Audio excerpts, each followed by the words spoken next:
Hello welcome back to my channel. അപ്പോൾ നമ്മുടെ ഒരു പുതിയൊരു വീഡിയോയിലേക്ക് എല്ലാവർക്കും സ്വാഗതം. ഇതുവരെ എന്നെ സപ്പോർട്ട് ചെയ്ത എല്ലാവർക്കും നന്ദി പറയാണ് കേട്ടോ. അപ്പോൾ നമ്മൾ ഇന്ന് ഇൻട്രോ കണ്ടപ്പോൾ മനസ്സിലായിട്ടുണ്ടാവും നമ്മളിന്ന് എങ്ങോട്ടേക്കാണ് പോകുന്നത്. നമ്മൾ ഒരു ഉത്സവത്തിന് പോകണം കേട്ടോ. നമ്മുടെ തൊട്ടടുത്ത അമ്പലത്തിൽ നല്ല ഉത്സവം നടക്കുകയാണ്, നല്ല അടിപൊളി പരിപാടികളൊക്കെ ഉണ്ട് കേട്ടോ. അപ്പോൾ അതൊക്കെ കാണാമെന്ന് വിചാരിച്ച് ഞങ്ങൾ പോവുകയാണ്. അപ്പോൾ എങ്ങനെയാണ് നിങ്ങളുടെ നാട്ടിലൊക്കെ മഴ പെയ്തോ, എന്താ അവസ്ഥ, ചൂടൊക്കെ കുറഞ്ഞോ? ഇവിടെ നല്ല ചൂടാണ് കേട്ടോ. ചൂടിനൊന്നും ഒരു കുറവുമില്ല. ഒരു മഴ കിട്ടി, പക്ഷേ ചൂടൊന്നും കുറഞ്ഞില്ലേ. അപ്പം ഞങ്ങളവിടെ നല്ല തിരക്കായിരുന്നില്ല, അപ്പോൾ സീറ്റൊന്നും കിട്ടിയില്ല. അപ്പോൾ ഞങ്ങൾ അതിൻ്റെ ഇടയിൽ ചുമ്മാ ഒരു ഷോട്ട് എടുത്തതാണേ. പരിപാടികളൊക്കെ കണ്ടു, നല്ല പരിപാടികളായിരുന്നു. കൈകൊട്ടിക്കളിയും അങ്ങനെ വ്യത്യസ്തമായ കുറേ പരിപാടികളുണ്ടായിരുന്നു. അപ്പോൾ അതൊക്കെ ഇങ്ങനെ കണ്ടുകൊണ്ട് നിന്നു. കുറച്ച് കഴിഞ്ഞപ്പോഴേക്കും 2-3 ചെയറൊക്കെ കിട്ടി കേട്ടോ. നല്ല പരിപാടികളായിരുന്നു. പിന്നെയെന്ന് വെച്ചിട്ടുണ്ടെങ്കിൽ നമ്മുടെ ഇങ്ങനത്തെ ഉത്സവങ്ങളും പള്ളിപ്പെരുന്നാളുകളൊക്കെ നമുക്ക് ഒത്തുചേരലിൻ്റെയും കൂടിച്ചേരലിൻ്റെയൊക്കെ ഒരു സന്ദർഭമാണല്ലോ. അപ്പോൾ ഞാൻ കുറേ ഫ്രണ്ട്സിനെ കണ്ടു കേട്ടോ. എൻ്റെ കൂടെ മുന്നേ പഠിച്ച കുറേ ഫ്രണ്ട്സിനെയൊക്കെ കണ്ടു. അവരുമായിട്ടുള്ള നമുക്ക് കുറേ കഥകളൊക്കെ പറയാനുണ്ടാവുമല്ലോ. അടിയോ അങ്ങനെയോ ഇങ്ങനെയോ അങ്ങനത്തെ കുറേ കഥകളൊക്കെ ഞങ്ങൾ പറഞ്ഞു. പിന്നെ ഓരോരുത്തർക്ക് ചിലവർക്കൊക്കെ നല്ല മാറ്റം വന്നു, ചിലവരൊന്നും ഒരു മാറ്റമില്ല. അങ്ങനെ തന്നെ ഞാനൊക്കെ ആ ഒരു ഇതിൽ പെട്ട കേട്ടോ. അന്നൊന്നും ഒരേപോലെ ഇങ്ങനെ ഇരിക്കും. അപ്പോൾ ഞാനിങ്ങനെ ഇരിക്കുമ്പോൾ ഞാൻ പറഞ്ഞു എല്ലാവരും ഒന്ന് നോക്കി ചിരിക്കേണ്ട ഈ യൂട്യൂബ് ചാനലിലേക്ക് എന്ന് പറഞ്ഞപ്പോൾ എല്ലാവരും എന്നെ കളിയാക്കി. അപ്പോൾ എനിക്ക് ആ ചിരി സഹിക്കാൻ പറ്റിയില്ല. അപ്പോൾ ഞാനതാണ് അങ്ങനെ ചിരിച്ചത്. ഒരു ഹായ് കൊടുക്കാൻ പറ്റും, ആരും ഹായ് തന്നില്ല കേസ്. എല്ലാവരും ചിരിച്ചുകൊണ്ട് അവിടെ ഇരിക്കുക. ഓക്കെ, അപ്പോൾ നല്ല പരിപാടിയായിരുന്നു. ഇപ്പോൾ ഈ ഡാൻസ് നല്ല അടിപൊളി പരിപാടിയായിരുന്നു കേട്ടോ. പിള്ളേരുടെ എനർജി സൂപ്പറായിരുന്നു. നമുക്ക് തന്നെ എണീറ്റൊന്ന് തുള്ളണം എന്നൊക്കെ തോന്നും കേട്ടോ. അത്തരത്തിലൊരു കൈകൊട്ടിക്കളി കേട്ടോ അവർ കളിച്ചത്. നല്ല രസമുണ്ടായിരുന്നു. അപ്പോൾ ഇങ്ങനെയുള്ള കലാകാരന്മാരെയൊക്കെ നമ്മൾ പ്രോത്സാഹിപ്പിക്കണം.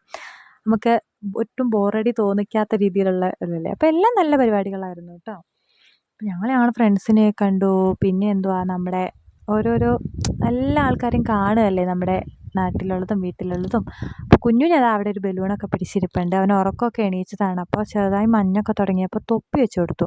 അപ്പോൾ തൊപ്പി അവന് ഇഷ്ടപ്പെട്ടില്ല, അത് ഊരാനൊക്കെ നോക്കുന്നുണ്ട്. പിന്നെ ബലൂണിൻ്റെ പുറകെ പോയിട്ടോ. ഹൈഡ്രജൻ ബലൂണാണ്. തൊട്ടടുത്തൊരു കൊച്ചിൻ്റെ കയ്യിൽ ഒരു ഉണ്ണിക്കണ്ണൻ്റെ നല്ല രസമുള്ള ഉണ്ടായിരുന്നേ. അപ്പോൾ അത് കണ്ടിട്ട് അവനതിങ്ങനെ പിടിക്കാൻ പോയപ്പോഴേക്കും, ഞങ്ങളത് വാങ്ങാൻ പോയപ്പോഴേക്കും അത് കഴിഞ്ഞു. അപ്പോൾ പിന്നെ കിട്ടിയത് കൊണ്ട് ഞങ്ങളിങ്ങ് പോന്നു കേട്ടോ, അഡ്ജസ്റ്റ് ചെയ്തു. പിന്നെ അതെല്ലാവരും കുറേ ആൾക്കാർ അവിടെ നിന്ന് നല്ല ആസ്വദിക്കുന്നുണ്ട് ഡാൻസൊക്കെ കളിച്ചിട്ട്.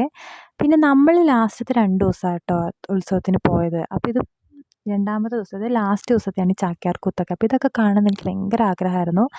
അപ്പോൾ ചാക്യാർകൂത്ത് കാണാൻ നല്ല അടിപൊളിയായിരുന്നു കേട്ടോ. എങ്ങനെയാണ് നമ്മുടെ ഇന്നത്തെ സമകാലികം ഒക്കെ കൂടെ ബന്ധിപ്പിച്ചിട്ടാണ് അദ്ദേഹത്തെ അവതരിപ്പിച്ചത്. നല്ല നർമ്മം കലർന്ന നല്ലൊരു ചാക്യാർകൂത്ത്.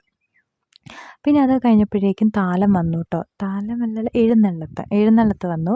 അപ്പോൾ താലമൊക്കെ പിടിച്ച്, അപ്പോൾ ഈ നമ്മൾ പണ്ട് കൂട്ടുകാരികളൊക്കെ പറയും ഞങ്ങൾക്ക് താലം എടുക്കണം. അപ്പോൾ അതായിട്ട് എനിക്ക് ആദ്യം താലം വന്നു എന്ന് പറഞ്ഞ്. ഓക്കെ, അപ്പോൾ എഴുന്നള്ളത്ത് വന്നു. അമ്മങ്കോടം ഉണ്ടായിരുന്നു. പിന്നെ എന്തുവാ, ചെണ്ടകൊട്ട്, പിന്നെ അവർ കൈകൊട്ടിക്കളി പിള്ളേരുടെ. പിന്നെ എല്ലാ ചേച്ചിമാരും പിള്ളേരും നല്ല പട്ടുപാവാടയും സെറ്റ് സാരിയും സെറ്റ് മുണ്ടും ഒക്കെ ഉടുത്ത് നല്ല അടിപൊളി സുന്ദരികളായിട്ടുള്ള താലമൊക്കെ പിടിച്ച് പോകുന്നത് നല്ല രസമായിരുന്നു കാണാൻ. അപ്പോൾ അതിൻ്റെ ഇടയിൽ എൻ്റെ ഫ്രണ്ട്സൊക്കെ ഉണ്ടായിരുന്നു കേട്ടോ. അപ്പോൾ ഞാൻ അവരെയൊക്കെ ഇങ്ങനെ കൈ കാണിക്കുന്നൊക്കെ ഉണ്ട്. അപ്പോൾ അവർ കണ്ടു കേട്ടോ. പിന്നെ ആ കയ്യിൽ ഇത് ഇട്ടിട്ട് ഹായ് ഒന്നും കാണിക്കാൻ പറ്റത്തില്ലല്ലോ. അങ്ങനെ അതൊക്കെ കഴിഞ്ഞ് ഞങ്ങൾ മാക്സിമം എൻജോയ് ചെയ്തു കേട്ടോ. അവിടെ നമുക്കൊക്കെ കിട്ടുന്ന അവസരങ്ങളല്ലേ ഇങ്ങനെയുള്ള ഒത്തുചേരലുകളൊക്കെ. അങ്ങനെ നടന്ന് ഞാൻ എല്ലാവരും തപ്പി പിടിച്ച് കണ്ട്. നമുക്ക് എന്താ പറയുക, ഇനിയൊരവസരം ഇനി പഠിത്തമല്ല ആവണ്ടേ എല്ലാവരും വരണമെങ്കിൽ. ഇപ്പോൾ എല്ലാവരും അവിടെ ഇവിടെയൊക്കെയല്ലേ ഓരോരോ കാര്യങ്ങൾ, ജോലി അങ്ങനെയൊക്കെ ആയിട്ട്. അത് കഴിഞ്ഞപ്പോഴേക്കും നല്ല കരിമരുന്ന് പ്രകടനം ഉണ്ടായിരുന്നു കേട്ടോ. നല്ല സൂപ്പറായിരുന്നു അത് കാണാൻ.